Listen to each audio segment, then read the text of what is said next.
YouTube? Welcome to the shop. We've got another IWiSS review today. Take a look at these. Nice little case. I will say something about the case though. It doesn't really quite fit the tools. It's kind of a pain to put the tools back in, but at least it comes with a case. Sorry about that. Battery died on me. I thought I had more time. Anyways, back to what I was saying. So I don't know, it was probably 6 months ago, maybe 8 months ago. I went to get these are ideal crimp masters. I bought these things probably 10 or 12 years ago, and the dies that were in them were RJ45, which is a telephone jack. I don't even know if they even use those anymore, but couldn't find any of the rest of my dies to go with them. And so I started looking at the Home Depot and Lowe's, because that's where I got them at one of the two. I don't remember when or where. You know, to see if they had replacement dies, since I couldn't find my dies, but they did. Neither one of them locally had it. So I went online to get some dies, and I think I paid originally, I don't know, 40 or 50 bucks for them. With I think it had 2 or 3 sets of dies, plus I bought a couple extra sets. I originally got them to do cable and a few other things, plus, you know, crimping various terminations that weren't, you know, cable TV related. And I was kind of staggered at the price of the dies. The dies were, the average price of the dies online were 45 bucks each. And I don't remember them being that expensive, but maybe they were. I don't know. So I didn't want to spend that much money on them. So even though these are ideal, you know, these are branded, you know, under various names, and one other place that has basically the exact same thing, even blue handles and everything, just doesn't have the ideal name. A name on it is Jensen Tools, and they're a little bit more reasonable. The dies average about 25-30 bucks, but still, you know, I was going to have to buy several sets of dies to replace the ones that I apparently can't find. So that's when I decided to give the IWiSS a try, and there'll be a link to this in the description. Because this entire kit, and there's a total of 5 dies, pair of wire strippers, and a number 1 IWiSS cruciformed, or it's basically a Phillips, but it's not. But anyways, I think for $28.99 if I remember right. And the cool thing is, you know, I had my my ideals, the frame still, and my 1 set of RJ45. But the dies, like I said, they're all pretty much the same. The dies fit in it. So now I can have a set of dies. This is non-insulated for my ideals. And in my IWiSS, I've got the insulated variety. And they're not exactly the same. Well, pretty much they are exactly the same. I thought this one had the adjustment tab on the other side, but some of them have the little tension adjustment on the other side, but these are exactly the same. So, and yeah, so if you, that's another thing what I'm thinking about, if you're doing a crimp and it's either a little bit too much where it's crushing it, or it's not enough to where it's not getting tight enough, you can just take this little screw out and advance it one way or the other to get the desired effect.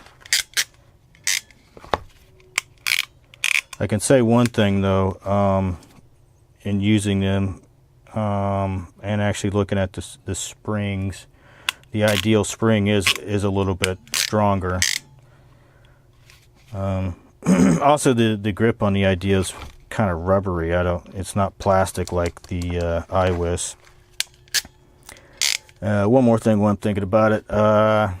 When I first started using ratcheting crimpers, I didn't know, if you look in the center there's this little tab right here that comes out, and if you're trying to crimp something and you happen to put it in the wrong die and you can't get it, you know, it gets stuck. Basically, you just squeeze it in a little bit and it hit that little thing with the screwdriver or whatever, and it'll release the tension on it, and then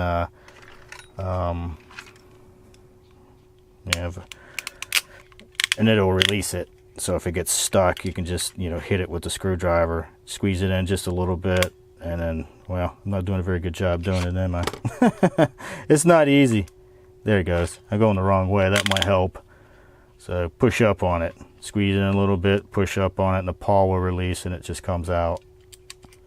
I wish someone would have told me that, because when I first started using these, I didn't know that, and I put the thing in the wrong thing and I got it stuck, and it took me forever to get it to get it out. And in fact, I didn't even realize that thing is what that thing was until I got these, because the original crimpers that I learned on didn't come with an instruction at all. It just was in a plastic bag, where this had, you know, some instructions. So, but just to give you an idea of what kind of dies you've got, yeah, might actually be a better idea to just use this.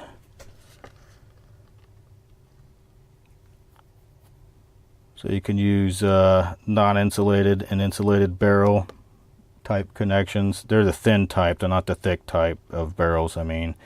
And uninsulated and insulated and tabbed uninsulated. And the uninsulated tab will also do Molex. So that's pretty cool. And I just wanted to give you kind of an idea of some crimping. Also, while I'm thinking about it too, most people realize or know that the terminations, or, you know, that are insulated, usually you see red, blue, and yellow. Just to give you a warning, IWiSS also makes one that's green, red, and blue, and you don't typically see green here in the States. So, but this is just your typical spade-like insulated termination. I just got to make sure I put them in the right way. Yeah, because there's an actual right way and a wrong way to do it.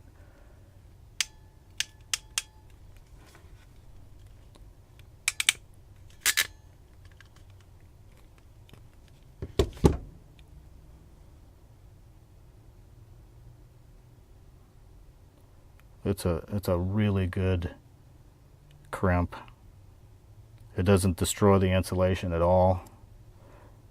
You know, a lot of those all-in-one wire stripper crimpers, I mean, they work in a pinch and stuff, but they're really not designed to do it proper. So that's just a perfect crimp right there.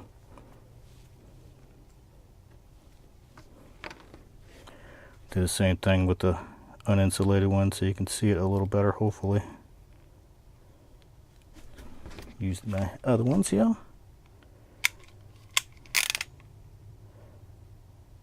I gotta figure out which one I'm on here. Okay.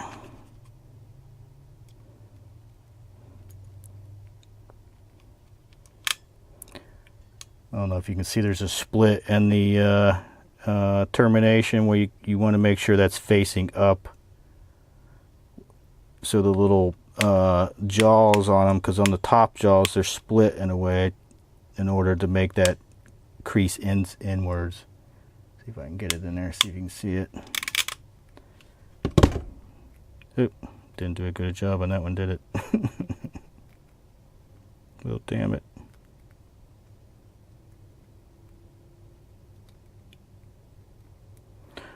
Probably used the wrong one. where I need to adjust it. Well, that's not going back in. So this is the uninsulated one. You'll notice there's like a little split right there. And if you look at the jaws, hopefully, maybe, you can kind of see they've got that little split right there. So you want to angle those up to that in such a way like this, because those act to press them down into the wire. Show you here, hopefully. So you're like, maybe. So you can see the split. Okay, so when you put it in there, it's hard to do this when I'm trying to focus on the viewfinder too.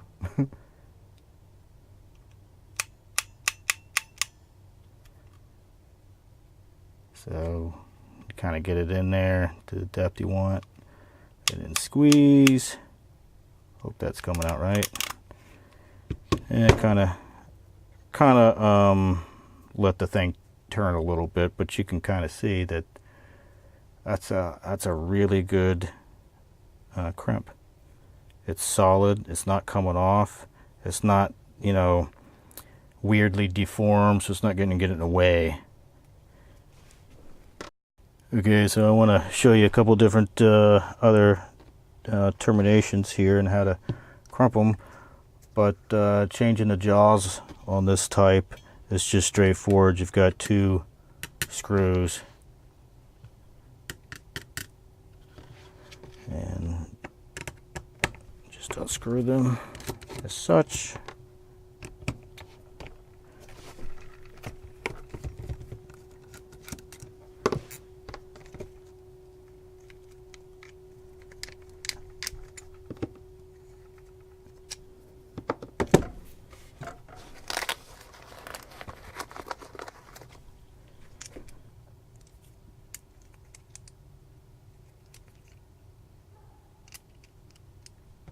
Trying to make sure I put them in the right direction.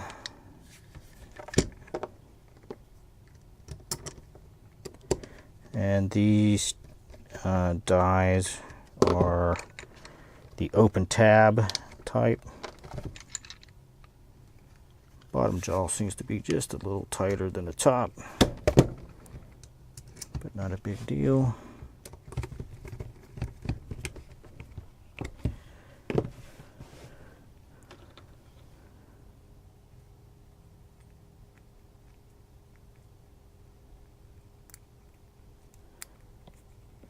And this is a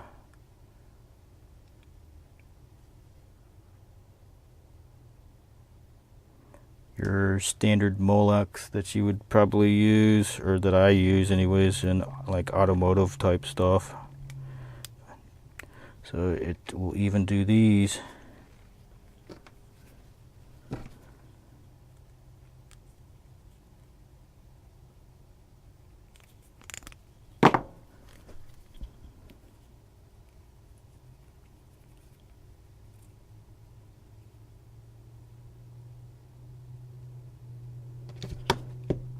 And when you do this one, see if I can get a photo on it. It's kind of, I don't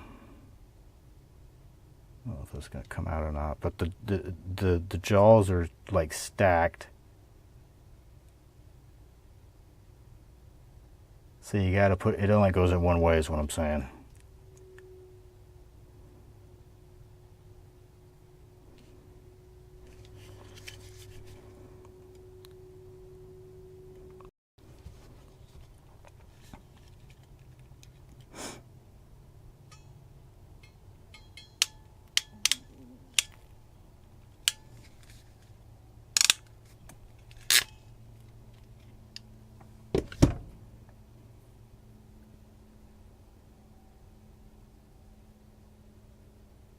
Come on.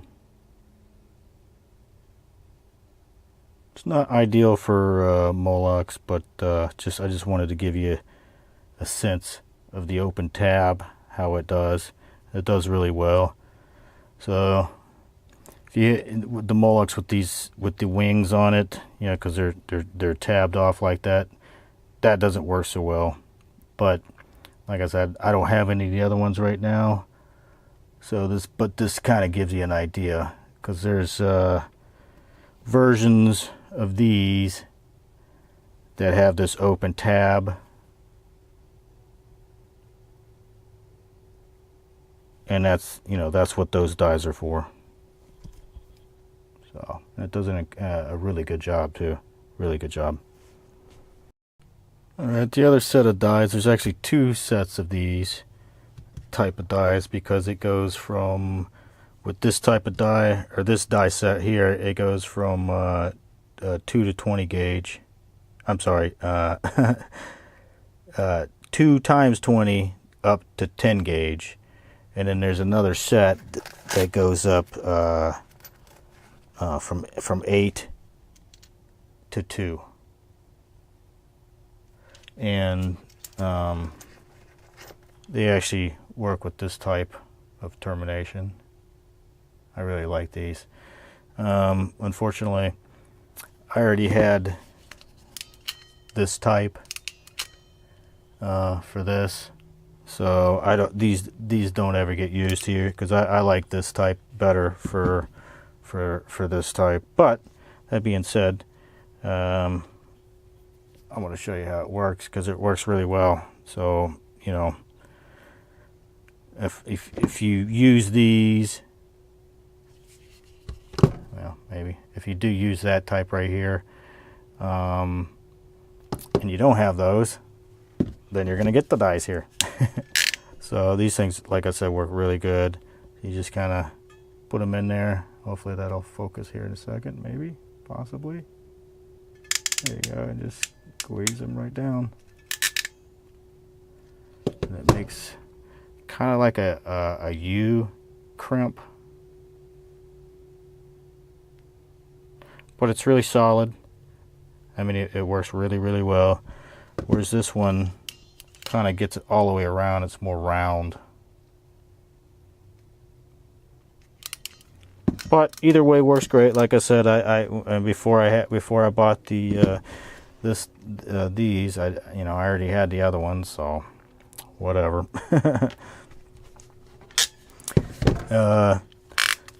Last thing that I wanted to talk about is like the fit and finish. I mean, you know, for the money, this is obviously the best value here. And as far as I can tell, using the IWiSS brand, I haven't had any complaints. But I haven't had these things as long as I've had the Ideals. These Ideals are pretty heavy duty and stuff. But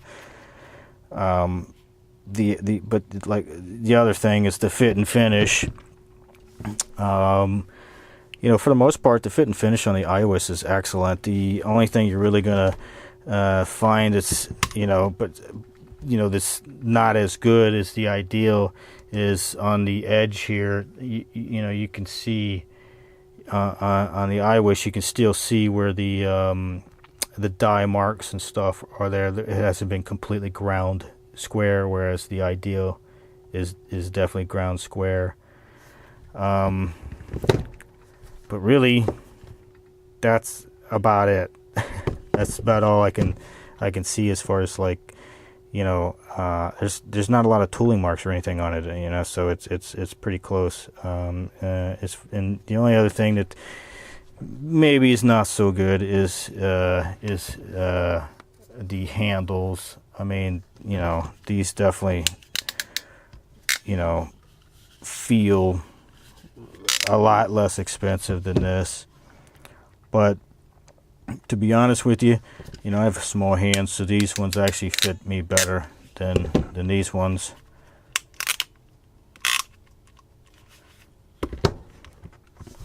So yeah, I think it's if you're in need of crimpers and stuff, this is a killer deal. I mean, the amount of things that you can do with it. And like I said, since they are your basically the standard type, I guess what I'm trying to say is, like, you know, these are just copies, right? So any dies that work with the Ideal or the Jensen or Amp or anything that has ratcheting frames like this, they should work in this as well. So you've got a lot to choose from. But, you know, for the, you know, you're not really going to need a whole lot unless you need F connections or B and C terminations or some specialty termination that none of these dies do. Also wanted to mention the die quality. I'm not seeing anything wrong with these. I think the die that they are providing are extremely good. I mean, for the money, I think it's like I said, I really like, you know, one of the things that, I got this on Amazon, by the way, but one of the things that, you know, when I started looking for a replacement for my Ideals, I was kind of taken aback with all the different, you know, brands, no-name brands like IWiSS. You know, it wasn't it wasn't easy to choose that because of all the other brands. I mean, you know, and you know, so this is on the low end, but there's a whole bunch of them, and so it makes you wonder, you know, what the quality of those are. I mean, obviously I'm not going to buy every one of them, but, you know, I am kind of curious. But I mean, for the low end, I can say I really like the IWiSS. And as far as medium, the Ideals are real nice, and, you know, for all intents and purposes, I mean, you know, I can't tell the difference between it. And, you know, if you start getting in the price range of, like, say, Amp and Sargent, I mean, Sargent I think is $75 for the frames only. I don't see, you know, like I said, you know, I've only had these for about 6 or 8 months, so we'll see. I've had these for over 10 years. We'll see if they last, but you know, looking at them, the only thing that I can see that could possibly be a problem is the fact that, like I said, that spring is just a hair bit weaker when you open it and close it. You can definitely feel it's not much, but it is definitely a little weaker. Oh, by the way, I'll be reviewing these as well sooner or later, and if you're interested, I've got another engineer. Some engineer wire strippers I'm going to be reviewing, and thought there was something else. I'm sure there is, but yeah. So there's going to be several hand tools coming up. Just going to say this about the wire strippers that come in the IWiSS kit. I mean, they're okay, but the when you're stripping something, they do kind of bite into the material just a little bit, which obviously is not a good thing. So they are off just a little bit. So you have to, you basically have to, at least on the set that I have, I squeeze in all the way and then I relax a little bit and it'll come out. But if I keep it squeezed in real tight, it actually marks the wire just a little bit. So unlike my trusty South wire, they are perfect every time.